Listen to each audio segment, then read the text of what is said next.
connaissent pas, moi je suis Julian Perez, je suis en charge du développement commercial chez VisiBrain et j'ai l'honneur et le grand plaisir d'être accompagné aujourd'hui de Xavier Degros, qui est C'est consultant. moi qui ai l'honneur d'être reçu par le grand Julian Perez. Ravi d'être avec toi en tout cas. Bon, en tout cas, merci beaucoup en tout cas d'avoir pris le temps ce matin de te joindre à nous pour parler de ce sujet qui, je pense, intéresse beaucoup de monde et suscite pas mal de questions, qui est justement l'émergence et la vie de ce nouveau réseau qui est Blue Sky. Du coup, comme je le disais tout à l'heure en introduction, vous avez 3 onglets en bas à droite. Un pour le chat, un pour les questions que vous pourriez avoir et également une petite rubrique sondage.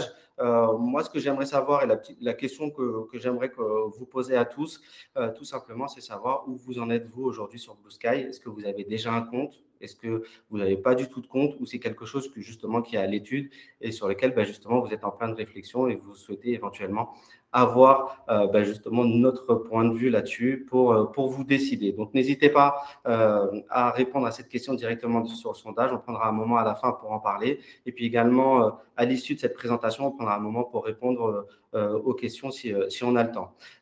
Sans plus tarder, moi, ce que je propose, c'est directement de faire rapidement une petite présentation de VisiBrain. C'est juste pour recontextualiser un peu qui nous sommes pour ceux qui ne nous connaissent pas. VisiBrain, on est une plateforme de social media listening. Donc, notre métier chez VisiBrain, c'est tout simplement de collecter la donnée qui est issue des réseaux sociaux et de la rendre lisible tout simplement à nos utilisateurs pour des enjeux d'e-réputation, pour tout simplement tout ce qui va être identification d'influence, comprendre qui sont les différentes parties prenantes qui s'expriment sur vos sujets de veille ou sur votre marque, et puis également à des fins tout simplement de veille stratégique pour le benchmark concurrentiel, pour également comprendre sur votre secteur d'activité, quelles sont les grandes tendances qui peuvent être émergentes sur les différents réseaux sociaux. La particularité de VisiBrain, notamment, il y en a beaucoup, mais celle sur laquelle je souhaite insister aujourd'hui, c'est notamment sa couverture. Aujourd'hui, sur le marché, on a la meilleure couverture en termes de sources qu'on va pouvoir proposer à nos clients et notamment des sources qui sont difficiles à veiller et pourtant que nous, on intègre depuis un certain temps, comme Instagram, TikTok, LinkedIn. Et tout récemment également, on a eu l'opportunité de présenter également Blue Sky, d'où l'objet de ce webinaire ce matin. En ce qui te concerne, Xavier, pour ceux qui ne te connaissent pas, est-ce que tu pourrais prendre 2 petites minutes pour te présenter? Oui, avec grand plaisir. Je suis un ancien journaliste économique et financier. J'ai fait ça pendant une dizaine d'années. Peut-être que mon accent me trahit, je suis belge. Et depuis une quinzaine d'années, je suis formateur, consultant en marketing digital, spécialisé dans les réseaux sociaux et en particulier depuis 6-7 ans sur LinkedIn. Et puis là, de plus en plus, on me demande mes opinions sur Blue Sky et plus globalement sur les alternatives à X. Donc, je m'étais dit que j'essaierais de répondre à ça et puis finalement, ça a pris la forme d'un guide d'une 50aine de pages, mais on en reparlera peut-être tout à Tout l'heure. à fait. Alors, moi, c'est vrai que j'ai eu la chance, puisque quand on parlait justement, on parle régulièrement ensemble, Xavier, justement, on évoquait Blue Sky et quand tu m'as parlé justement de ce guide, j'ai eu la chance de le voir en avant-première. Donc, c'est un guide qui est quand même très, très complet, qui moi, personnellement, je trouve super bien fait et notamment avec pas mal de petits quiz à la fin ou en tout cas de petites activations immédiates à la fin de ce guide. La première question, c'est déjà d'une part, j'ai bien compris ce qui t'a inspiré, c'est justement toutes les questions que tu pouvais avoir lors des différentes formations. Mais du coup, comment tu as pu structurer ton approche pour rendre ce guide à la fois stratégique et opérationnel? Et est-ce que tu peux me dire justement à qui il est destiné principalement?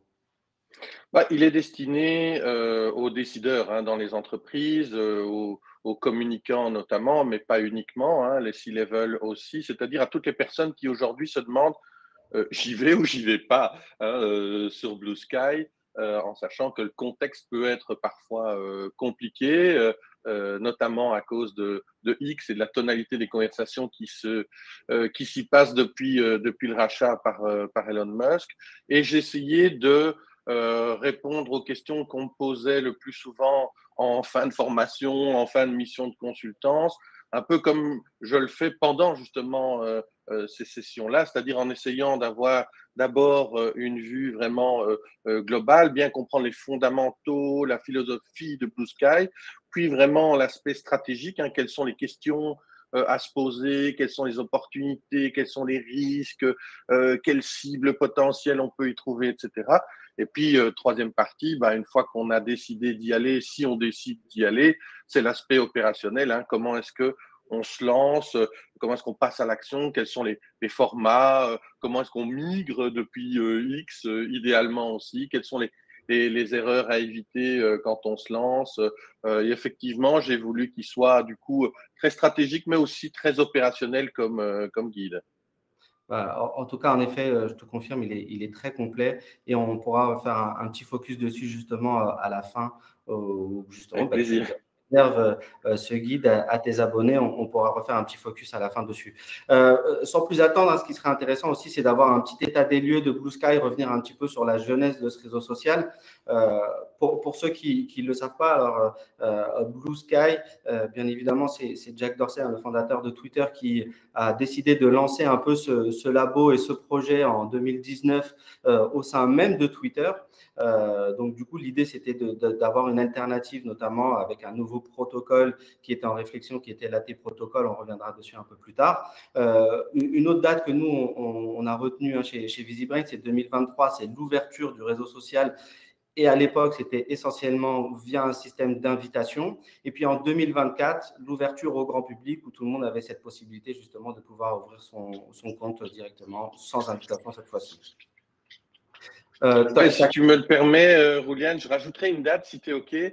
C'est la date c'est l'année 2022, parce que quand même, en 2022, pour Blue Sky, il s'est passé deux, trois petites choses. Bah, d'une part, Blue Sky a été créé début 2022, je crois que c'était février ou mars, quelque chose comme ça, comme entité à part, vraiment, comme une entreprise d'intérêt public d'ailleurs, hein, et elle s'est commencé à s'émanciper de ce qui s'appelait à l'époque encore Twitter. Puis ils ont publié le code source initial en fait du protocole dont tu as parlé, le fameux protocole 80. Et puis ça, personne n'a pu le louper. Un certain Elon quelque chose a racheté pour à peine 44 milliards de dollars Twitter pour le transformer progressivement en ce qu'on connaît aujourd'hui sous le nom de X.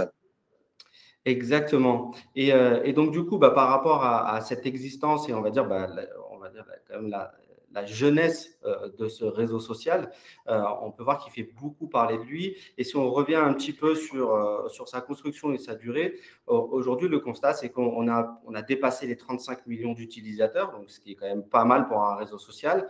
Et puis surtout, en termes de volume de posts, on est déjà pratiquement à une moyenne de 5 millions de posts par jour. C'est ce qu'on a pu constater chez VisiBrain sur le premier trimestre 2025. Ce qui est intéressant ici sur cette slide, hein, c'est tout simplement de voir l'évolution et comment Blue Sky a été marqué par des éléments qui ont été très fédérateurs justement pour les communautés sur Blue Sky. Notamment, ce qu'on peut voir, c'est au moment où X a été bloqué au Brésil pour des questions politiques et on sait que le Brésil, c'est un énorme marché sur les réseaux sociaux, hein, extrêmement consommateur de réseaux sociaux, peu importe lequel, hein, d'ailleurs, puisque on voit que généralement, c'est un pays qui est dans le top 5 des plus utilisateurs des réseaux sociaux. Ce qu'on a pu voir aussi, c'est différentes fonctionnalités de Twitter qui ont encore une fois encouragé les gens à migrer sur Blue Sky. Et puis à la fin, c'est vraiment les élections présidentielles américaines et les prises de position d'Elon Musk qui ont fait que derrière, c'était un peu la goutte d'eau. Et donc, du coup, on a pu vivre une réelle exode des abonnés X qui sont tous retrouvés du coup sur Blue Sky. Et d'ailleurs, pour continuer là-dessus, hein, ce qu'on peut voir, et notamment en termes de volumétrie, bien évidemment, Blue Sky, avec sa jeunesse, n'a pas encore atteint le niveau de Twitter, qui reste quand même le réseau social le plus actif aujourd'hui, hein, ou un des plus actifs. Mais ce qu'on peut voir, c'est que malgré tout, Blue Sky arrive vraiment à tirer son épingle du jeu, et notamment face à des concurrents qui existent depuis plus longtemps. Mastodon qui va bientôt fêter ses 10 ans, mais qui est plus à destination d'une communauté un peu, j'aimerais dire, geek, puisque c'est assez complexe de se mettre sur Mastodon. Et puis Thread, finalement, le réseau social de chez Meta, qui avait fait un gros démarrage avec plus de 100 millions d'abonnés en bout de 7 jours. Donc, je crois que c'était un record qui était battu. Aujourd'hui, on compte plus de 350 millions d'abonnés, ou en tout cas de comptes. Mais force est de constater qu'aujourd'hui, en 2025, on est sur à peu près 10 millions d'utilisateurs au quotidien qui y passent moins de 3 minutes, et avec un volume de publication qui est autour des 3 millions de publications par jour. Donc, derrière, Blue Sky est venu au-dessus de Thread. Oui, ce qui est d'ailleurs très intéressant ici sur votre slide, et bravo pour ces chiffres-là. Je crois que vous êtes les seuls à les donner, pour l'instant en tout cas. C'est le ratio, c'est-à-dire, moi, ce qui me frappe ici, c'est que parmi toutes les alternatives à X, et on aurait pu rajouter d'autres alternatives, hein, comme Nostr, peut-être même LinkedIn, Discord, etc., c'est qu'ici, il y a un ratio assez incroyable entre le volume de publication sur Blue Sky, 5 millions de posts, versus le nombre d'utilisateurs de Blue Sky. J'ai encore vérifié 10 minutes avant de commencer. On arrive aux 36 millions, figure-toi, Juliane, progressivement. Et si on compare ça aux quelques millions de posts sur Threads versus 350 millions d'utilisateurs, on voit que effectivement, il y a une production de contenu beaucoup plus importante sur Blue Sky proportionnellement que sur les autres alternatives à X. Alors, ça ne veut pas toujours dire grand-chose à moyen et long terme, hein. On verra si ça continue sur cette tendance, mais en tout cas, c'est un signal fort, comme on dit. Exactement. Et quand on voit la difficulté aujourd'hui pour un réseau social d'exister et en tout cas de perdurer, en tout cas, d'après toi, ça pourrait quand même devenir un sérieux concurrent à Twitter sur la durée, en tout cas si ça continue sur cette tendance-là. Alors, concurrent direct à X Twitter, je ne sais pas, parce que ils partent, tu l'as dit, avec un certain nombre d'années d'avance, et ils ont aussi dans le scope, hein, dans le futur, une grosse intégration avec l'IA. C'est un peu le cas pour les grosses plateformes, hein, Meta notamment, LinkedIn également, alors que Blue Sky, on ne sait pas encore exactement vers où ça va. Il faut reconnaître qu'il y a une forme d'incertitude, y compris d'ailleurs sur pas seulement la technologie, mais aussi le modèle économique, hein. Donc, c'est un peu tôt pour dire que Blue Sky va devenir l'alternative à X et qu'il risquerait de remplacer X. Mais je note quand même que les trends sont assez différentes, puisque X est en chute, hein. On vient de voir au niveau européen moins 11% d'utilisateurs sur un an, là où Blue Sky est clairement en hausse, mais on parle encore d'un rapport de 1 à 10, hein, en termes de volume d'utilisateurs, si pas 1 à 20, si je calcule mieux d'ailleurs. Tout à fait. Mais en tout cas, voilà, je pense que c'est derrière cette question, c'est aussi peut-être un souhait où on souhaite derrière un réseau social qui puisse vraiment être vraiment cette alternative. Donc, entre espoir, souhait et ce que ça va vraiment être, voilà, les dés sont jetés. On attendra la suite pour voir justement ce que ça peut donner. Pour revenir un peu plus sur Blue Sky, ce qui va être intéressant, c'est qu'on sait que il est largement inspiré, on va dire, des facteurs clés de succès de Twitter, notamment à ses débuts, mais il a vraiment, pour Blue Sky, c'est vraiment une philosophie particulière qui est propre à Blue Sky, avec notamment, on a pu identifier ici pas mal d'items, hein, mais le côté flux personnalisé, la modération par couche, on en reparlera un petit peu tout à l'heure en ce qui concerne les risques, le côté décentralisation. Alors, c'est vrai que du coup, l'AT protocole, hein, qui est au cœur de Blue Sky, d'après toi, en quoi cette technologie, c'est vraiment une rupture pour les professionnels du marketing et de la communication pour un réseau social? Alors, c'est vrai que a priori, la première fois qu'on se connecte sur Blue Sky, on se dit j'ai déjà vu ça quelque part. Et si, comme moi, vous avez quelques années d'ancienneté dans la communication digitale, vous avez évidemment fait le rapprochement avec Twitter des origines. Mais ce qu'il y a derrière est complètement différent, hein. C'est basé effectivement sur un protocole technique qui s'appelle le LATE protocole. Et c'est voilà, c'est le premier véritable réseau décentralisé en réalité, hein. Donc, ça permet de dissocier les services, hein, l'identité, donc nos profils, la modération, les algos, l'hébergement. Chaque marque, chaque utilisateur peut vraiment choisir ou développer sa propre expérience sociale. Et ça change la donne, puisqu'on maîtrise beaucoup mieux, du coup, la visibilité, hein. On ne dépend plus d'un algorithme. On est propriétaire des données. Et d'ailleurs, on peut prendre son bâton de pèlerin et quitter Blue Sky avec ses données et aller sur d'autres plateformes avec son sac à dos. Et puis, ça crée des expériences sur mesure aussi. Vous pouvez adapter vraiment vos messages à différents fils thématiques ou associer votre marque à des fils thématiques qui sont d'ailleurs publics et généralistes ou des niches en fait, hein. Et tout ça sans pub. Ça y est, je l'ai dit, une des caractéristiques de ces plateformes, c'est nos publicités. Donc, je dirais qu'au-delà du protocole AT, il y a en fait toute une philosophie on passe vraiment d'un écosystème fermé, publicitaire, souvent frustrant, il faut bien le dire, à un espace beaucoup plus ouvert, modulaire, éthique, ça y est, j'ai osé le mot, et qu'on peut maîtriser aussi plus facilement, hein, en tant que communicant. C'est vrai. Tu parlais aussi de tout à l'heure du côté un peu sac à dos sur ces données personnelles et sur ces données. On peut vraiment faire le parallèle avec aujourd'hui la portabilité et son numéro de portable qu'on a et qu'on peu importe si on veut changer d'opérateur, on reste propriétaire de son numéro. C'est un peu le parallèle qu'on peut faire aujourd'hui avec Blue Sky. Pour aller plus loin, on peut aussi parler du fameux partage de liens. On connaît à quel point, on sait à quel point les réseaux sociaux n'aiment pas justement l'intégration de ces liens qui poussent les gens à quitter le réseau social, alors que le cœur du métier pour un réseau social, c'est justement garder l'attention le plus longtemps possible sur sa plateforme. Là, on est complètement disruptif chez Blue Sky puisqu'on décide de se dire, bah, c'est pas grave, au contraire, on accueille avec bienveillance les liens qui peuvent même rediriger vers l'extérieur. Oui, complètement. C'est en ça que c'est aussi intéressant. Et ça explique aussi pourquoi les médias se sont rués sur Blue Sky et pas seulement aux États-Unis, hein. Donc, tu sais que je suis un ancien journaliste, donc j'observe beaucoup ce secteur-là, aussi en Europe, aussi en France, hein. Le plus bruyant dans sa migration depuis X vers Blue Sky, ça a été Le Monde, mais en réalité, quand j'observe le paysage médiatique français, tout le monde y est.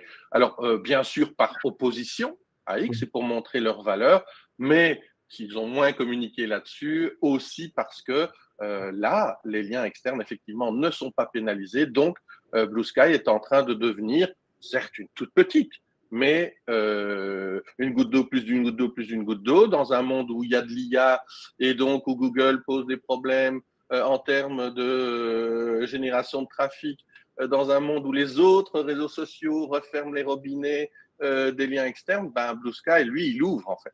Et donc, effectivement, c'est une des caractéristiques en fait, hein, de Blue Sky, c'est zéro algo et possibilité d'injecter des liens sans être personnalisé. Maintenant, je crois pas que ça doit faire partie du cœur d'une stratégie d'une marque. Alors, évidemment, les médias, c'est un peu particulier, c'est leur métier de générer du trafic, mais pour une marque, disons que c'est un petit bonus supplémentaire, hein, mais les autres qualités de Blue Sky, normalement, devraient suffire à les attirer. Mais justement, quand tu parles un peu des autres outils, des différentes fonctionnalités, est-ce que tu as pu, toi, noter des éléments qui peuvent être assez prometteurs pour les marques autour de l'écosystème de Blue Sky? On parle des custom feeds, on parle du starter pack, des choses comme ça.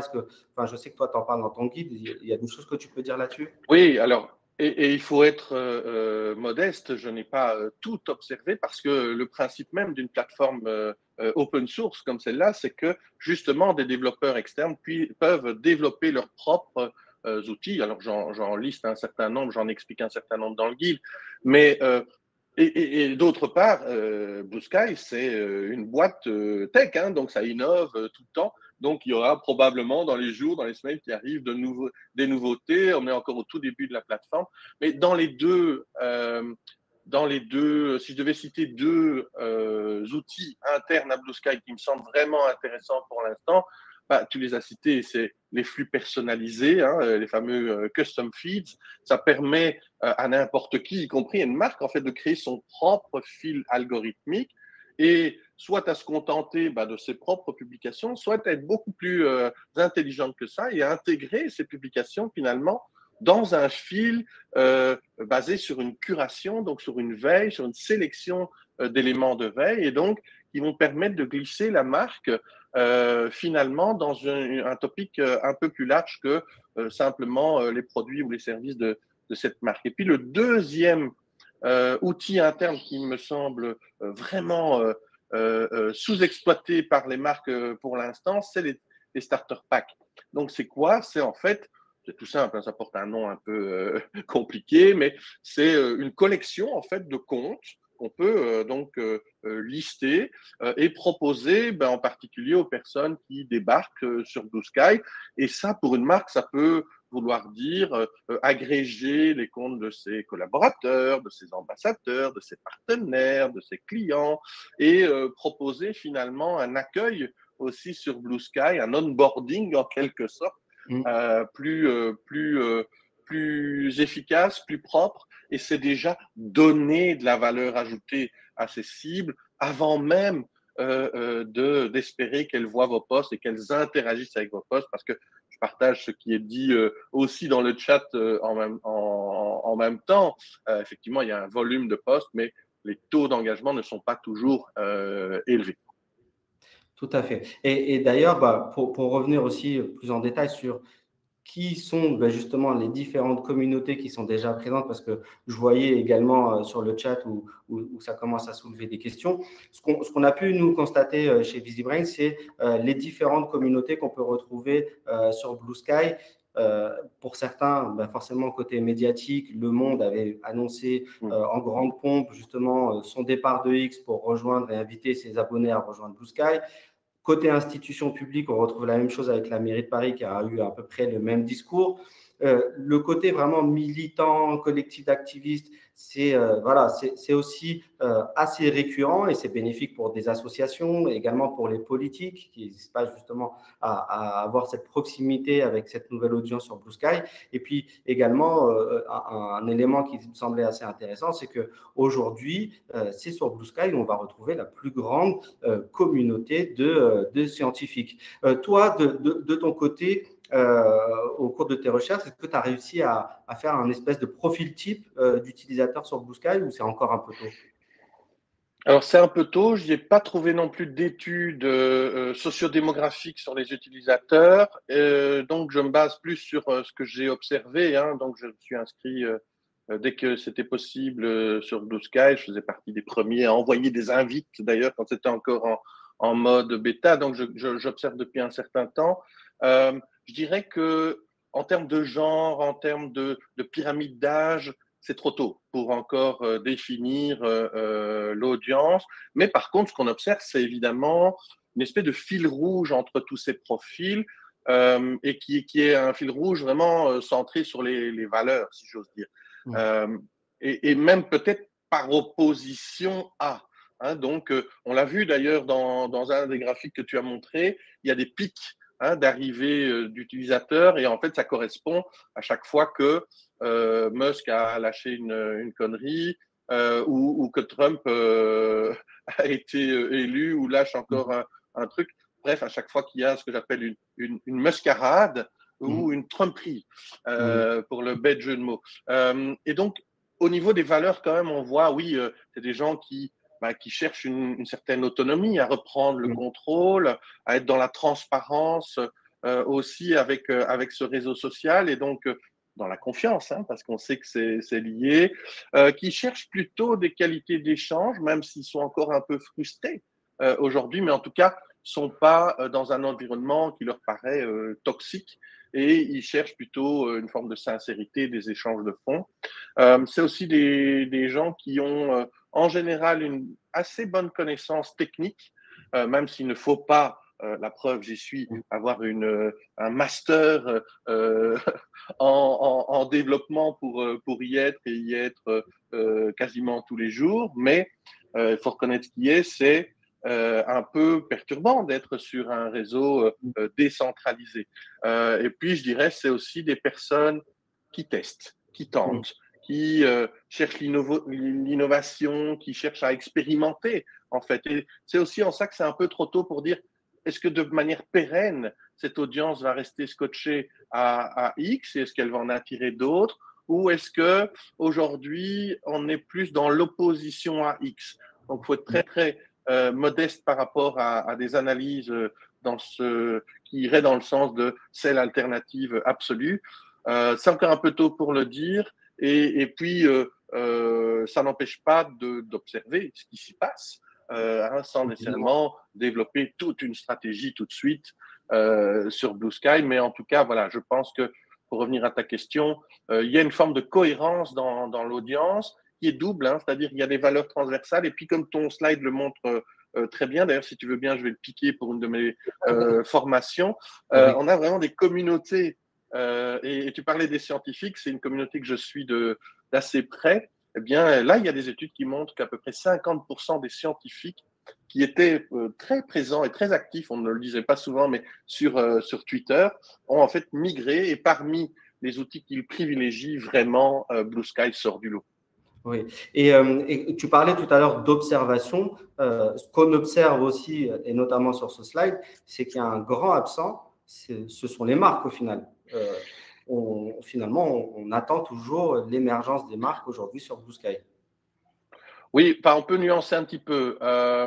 Tu as complètement raison sur le tableau d'ensemble, mais je dirais que aux États-Unis, en particulier, il y a déjà des marques qui se sont positionnées. On ne peut pas dire qu'elles soient majoritaires, mais en tout cas, par rapport à ce côté-ci de la flotte, ben oui, c'est vrai qu'il y a un contraste, parce que de ce côté-ci, ben, il n'y a pas grand-chose en termes de marques.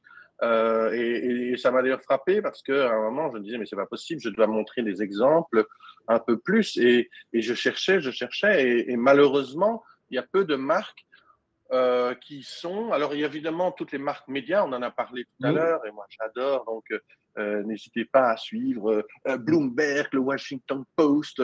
Si vous êtes plus techie, un peu comme moi, The Verge a aussi des comptes, mais pas spécialement des comptes très innovants. Peut-être The Verge qui commence notamment les flux personnalisés est à suivre, mais globalement tu as raison, l'absent c'est des marques, et j'espère qu'elles ne sont pas absentes totalement, c'est-à-dire que en tant que marque, peut-être qu'elles n'y sont pas ou ont à peine créé leur compte sans publier, mais j'espère qu'il y a quand même des collaborateurs qui écoutent ce qui s'y passe, parce que on parle d'elles, hein. Exactement, et on les invite. Mais c'est vrai que si on pouvait faire un peu le parallèle, aujourd'hui, Blue Sky, c'est encore quelque part le Far West. Et ce qui va être intéressant aussi pour les marques, c'est d'arriver quand même assez tôt pour aller prendre les fameuses parts de marché, ou en tout cas parts de voix qui pourraient être disponibles sur le réseau social. Donc, bien évidemment, hein, quand on parle d'une marque, et notamment le fait de pouvoir s'investir sur un réseau social, sur Blue Sky, c'est forcément des risques et des opportunités. Donc, toi, enfin vraiment pour revenir très rapidement, hein, sur ton guide, quels critères recommandes-tu d'évaluer avant de se lancer sur Blue Sky pour une marque, si tu devais le dire ça en quelques mots? C'est une bonne question de résumer 50 pages en 3 secondes. Je vais essayer, parce qu'en fait, chaque fois que je ne sais pas répondre, tu sais ce que je fais, je me retourne à ma base. Et ma base, c'est toujours les cibles. Ici, c'est la même chose. Est-ce que vos cibles sont présentes, ou certains segments de cibles, sur Blue Sky? Je dirais que c'est la première question à se poser. La deuxième question, c'est est-ce qu'il y a un fit entre notre marque et la philosophie Blue Sky? Il ne faudrait pas y aller sans tenir compte de la tonalité globale des conversations et justement des profils qui sont déjà actifs. Sinon, on risque d'y aller et de créer directement un bad buzz, ce qui n'est pas nécessairement intéressant. Et puis, il faut se poser des questions de complémentarité en termes d'objectifs. Donc, je pense que c'est évidemment inaudible de dire que et d'entendre que Blue Sky peut remplacer un des géants. Ben non. Par contre, en complément, si vos cibles y sont, s'il y a un fit, si vous voulez un peu innover, si vous voulez faire partie plutôt des pionniers d'ailleurs et pas attendre que Blue Sky soit peut-être 10 fois plus important, où là, ça sera plus compliqué évidemment d'aller installer vos pénates sur cet outil-là. Si vous aviez envie de tester des choses, je dirais, ben voilà, c'est déjà des bons indicateurs. Sinon, je peux aussi vous renvoyer à mon guide. J'ai fait une checklist des questions à se poser et même un test. Je ne sais pas si tu as passé le test d'ailleurs, Rodian. J'ai pas encore passé le test, mais Ah, tu me diras. je suis déjà sur Blue Sky aussi. Pour revenir un petit peu justement, tout à l'heure, tu évoquais le côté bad buzz. Hein. Forcément, chez VisiBrain, les bad buzz, ça nous parle. Mais les risques aujourd'hui sur les marques, c'est forcément, on revient hein, sur la philosophie ou en tout cas le côté un peu copier-coller de Twitter à ses débuts. C'est que sur Blue Sky, on est quand même sur un format qui est propice à la viralité, et notamment, donc, du coup, quand on parle de viralité, on parle bien évidemment aussi potentiellement de bad buzz. Le fait également qu'on le disait tout à l'heure hein, par rapport aux communautés, on va retrouver quand même beaucoup d'activistes engagés. Donc ça aussi, ça peut être un point particulier. Et puis, comme on le disait, hein, si les marques ne sont pas présentes aussi, elles peuvent être prises à partie malgré leur absence. Donc, voilà, ça aussi, ça fait partie des risques. Est-ce que aussi, tu penses que ce côté, on parlait tout à l'heure, on évoquait la modération décentralisée, est-ce que tu penses que c'est aussi un nouveau défi en matière de gestion de sa réputation ou de sécurité pour les marques?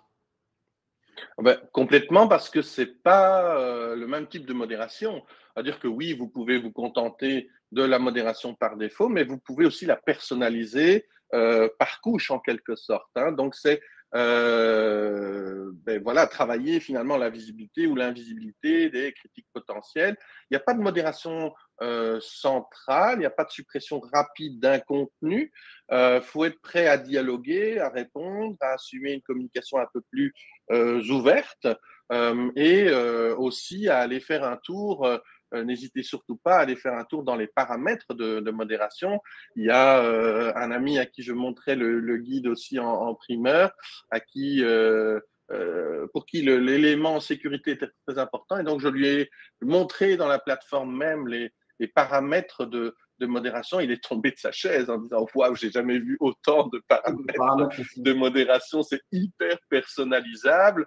Donc, c'est un enjeu aussi, c'est de prendre ça en main progressivement, de tester, de voir les bonnes pratiques, de s'informer pour avoir une modération finalement qui vous ressemble et plus seulement des contenus que vous diffusez de manière top-down et vous croisez les doigts pour qu'il n'y ait pas de bad buzz. Non, ici, il faut gérer l'ensemble de la magie des réseaux sociaux, c'est-à-dire contenu plus interaction.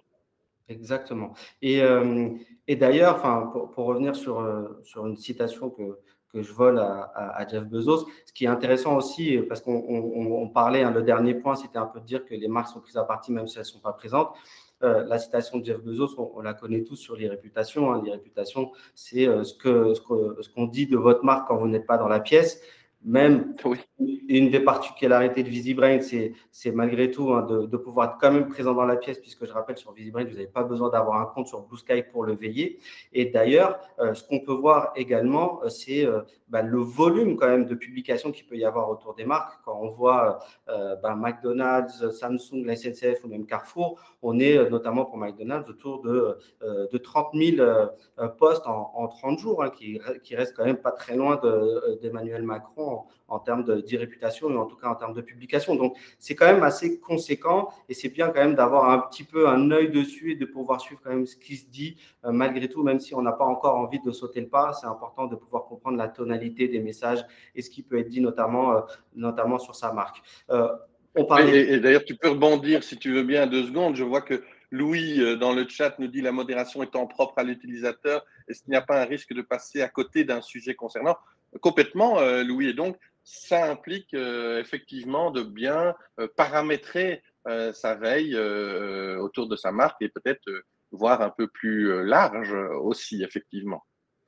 Ou de mettre des alertes sur VisiBrain aussi, si on est sûr de passer à côté de rien. On parlait des risques, également, forcément, il y a des opportunités. On l'a bien dit, hein, c'est cette approche authentique et communautaire qui va forcément peut-être favorable pour justement avoir cette proximité avec la marque, ou en tout cas l'image qu'on a envie de véhiculer sur sa marque. Les leviers également pour la confiance et la transparence.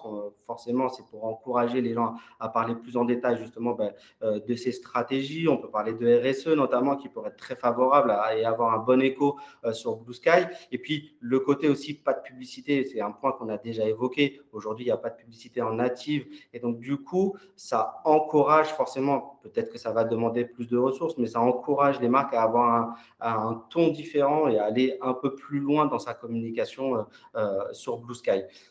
Quand on parlait de ça, hein, on évoquait notamment les différentes marques. Alors, on le disait tout à l'heure, les marques françaises, elles sont un petit peu absentes. On nous parlait du coup plus facilement de Ben Jerry's. Ben Jerry's qui a été un précurseur, notamment sur Twitter, qui a très rapidement pris position sur Twitter à l'époque, et donc du coup qui a fait justement la bascule et qui est maintenant aussi sur X et avec le même succès, notamment par rapport, on le disait, hein, son ton, la ligne éditoriale qui est très adaptée à un réseau comme Blue Sky, et puis également le côté engagé de la marque, notamment sur le côté bio, le respect environnemental également. Donc ça, c'est également, du coup, c'est vraiment des beaux succès qu'on peut voir sur Blue Sky pour le moment. Peut-être que toi, tu as d'autres exemples concrets comme ça à partager que tu as pu identifier sur Blue Sky? Oui, je t'ai parlé tout à l'heure des médias, hein, et je t'ai parlé de Bloomberg, Washington Post, etc., de Verge. Il n'y a pas que ça, effectivement. Si vous êtes jouette ou si vous aimez la petite mascotte de Duolingo, je vous propose aussi de suivre ce compte qui est assez bien foutu. Il y a aussi dans d'autres secteurs, hein, secteur associatif notamment, culturel. Il y a quelques politiques, alors plutôt français que belges. Hein. Les Belges sont encore un petit peu plus en retard, c'est vous dire. Hein. Il y a des unifs aussi à suivre, et notamment, je crois que c'était l'université de l'Utah qui se distinguait quand je regardais un petit peu au niveau des universités. Il y a des institutions publiques. Faites vos recherches, je dirais, ne partez pas nécessairement à l'aventure. Tapez d'abord vos recherches, vos stakeholders, vos concurrents. Vous allez déjà voir un petit peu ce qui se fait ou pas et voir un peu les pionniers. Ok. Merci. Et également, alors pour avancer vite, hein, parce que finalement, on prend un peu plus de temps, mais enfin, en tout cas, j'ai l'impression que c'est quand même très intéressant cet échange. Juste, je voulais avoir ton avis. Encore une fois, je suis désolé, on est pris par le temps. Du coup, en termes on sait, hein, il n'y a pas encore d'outils d'analytics natifs sur Blue Sky, mais moi, ça me semble aussi intéressant de savoir qu'est-ce que tu pourrais conseiller aux entreprises pour mesurer l'impact de leur présence sur Blue Sky. Ah oui. Ouais, c'est une super bonne question parce qu'évidemment, il y aura toujours la question du retour sur investissement. En même temps, j'ai envie de dire, si vous voulez mesurer Blue Sky comme vous mesurez Meta, vous vous plantez parce que c'est deux, Meta c'est beaucoup plus que deux, mais plateformes qui sont fondamentalement différentes. Donc, je ne veux pas mesurer exactement la même chose. Oui, à la limite, vous allez mesurer aussi le taux d'engagement. Ouais. Vous allez mesurer aussi le trafic social qui entre sur votre site. OK, mais je dirais que l'essentiel, c'est plutôt de voir peut-être votre part de voix hein, dans votre secteur. Est-ce que vous avez une part de voix plus ou moins importante et de la comparer finalement à votre part de marché. Et c'est là que, en faisant le ratio, vous allez peut-être vous dire, tiens, en se positionnant maintenant, on est capable potentiellement de grappiller des parts de marché parce que notre part de voix est tellement plus importante que notre part de marché sur une niche d'audience assez précise. Donc, je dirais, et ça c'est vrai pour d'autres réseaux sociaux, mais c'est encore plus vrai pour Blue Sky et les réseaux décentralisés. Et enfin, je dirais, pourquoi pas aussi mesurer les mentions, les citations, bref, ce qu'on dit de vous, justement, quand vous n'êtes pas dans la pièce ou quand vous y êtes à peine avec un orteil. Exactement. Merci beaucoup. Rapidement, ce qui est intéressant aussi, donc, du coup, quand on parle de métriques et de pouvoir quantifier, ou en tout cas comment on peut suivre son activité et ses performances sur Blue Sky, chez VisiBrain, hein, quand on a lancé ce module de veille, l'idée, c'était justement de pouvoir assez facilement retrouver les différentes KPI qui peuvent être associées, les postes, les utilisateurs, voir un petit peu la volumétrie que ça peut engendrer. Également, de pouvoir comprendre quelles sont les publications les plus virales, de pouvoir les classer en fonction de ce qui est intéressant. Et puis, tout à l'heure, je crois que c'est Constance qui parlait notamment des journalistes sur Blue Sky. C'est vrai que ça, c'est quelque chose également qu'on peut faire avec VisiBrain, et notamment comprendre qui sont les différentes parties prenantes qui existent et qui parlent de votre marque ou de vos sujets de veille. Et puis, cette possibilité de faire un focus par justement communauté, comme on a pu voir, c'est essentiellement beaucoup de communautés. Donc, pouvoir prendre justement, comprendre qui ils sont, comment ils s'expriment, ça, c'est des choses qu'on va pouvoir faire avec VisiBrain. Et puis enfin, aussi, avoir le condensé de toutes ces informations on va pouvoir avoir de manière super lisible via les smartboards. Merci. On arrive à la fin de ce webinaire. Merci beaucoup, Xavier. Juste, qu'est-ce que tu pourrais donner, toi, comme conseil aux entreprises qui hésitent encore à investir du temps et des ressources sur une plateforme émergente comme Blue Sky? Tu veux dire, à part les conseils, oh ben voilà, merci beaucoup d'ailleurs pour le slide, à part les convaincre de vous abonner à ma newsletter d'ici demain matin, parce que demain matin, j'offre à mes abonnés de newsletter ce guide complet, c'est 52 pages.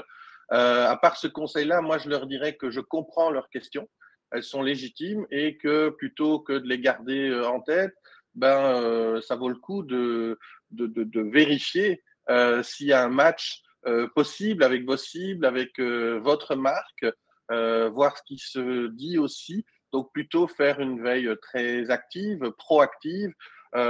Vous touchez vite les pionniers en étant actif sur Blue Sky, et donc vous avez aussi une prime de visibilité à ce niveau-là. Donc, ce n'est pas à négliger le facteur temps. Néanmoins, prenez le temps pour y aller de manière phasée. Hein. Je ne crois pas qu'une marque qui n'y est pas déjà installée va y être demain de manière massive. Ça n'aurait aucun sens. Par contre, y aller progressivement, passer de la veille à la curation, à un poste peut-être plus régulièrement sur Blue Sky, et ensuite à un travail sur les interactions, et puis seulement à modéliser un peu la stratégie pour la rendre pérenne dans le temps, tout en restant agile, parce que cette plateforme va beaucoup encore bouger. Voilà, je dirais agile, c'est le bon terme que je mettrai en avant pour répondre à ta question. Et je te remercie aussi pour l'invitation au passage. Et d'ailleurs, merci pour la pub pour ma newsletter et le guide.